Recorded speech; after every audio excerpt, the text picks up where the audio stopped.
Wagoi. Wagoi. Shika. Uri mwara asawira. Ndiri zviri sei kwasawira? Uri sei kwasawira? Kungosvika kudaro hanziko. Kusadaira hanziko naisawira. Inike. Uri mwara kana masvika kudaro. Sawira dukuru. Mazuva awanda. Umbobva nekupi? Ndabva kane kwaanhingika uko. Anonzowanikwe kuseri kwegoma. Ndikati regai ndipfuure nepasawira wangu apa. Ikapanyota nzara asawira. Zvinobohwa sikana munozingwa dzikufamba inini. Nei kwasawira?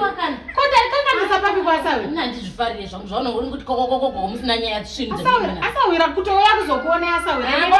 Kuneta padaite ndatoti nditombozorora pano. Kongoekana munhu ati kokoko. Ndatoti nditombozorora ini.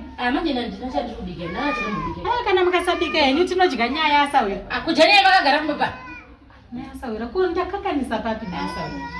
Ndakudya nyaya dzaniko. Aya.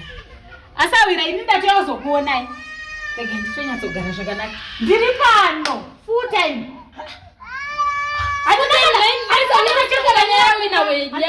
Ndanyira kumba iye mwana wanhinguya ndiye achatobvurira. Usina kana nyaya wina naisawira kungoti full time wakagara pana. Asawira nyaya dzingashayikwa here takagara kuda.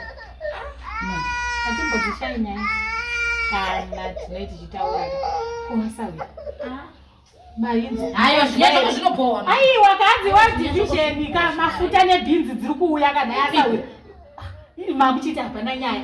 Ini ndatouya nenyaya yewedivision. Titambire bhinzi nemafuta zvataimbotabira makore aya. Division. Asawira. Kuti nyima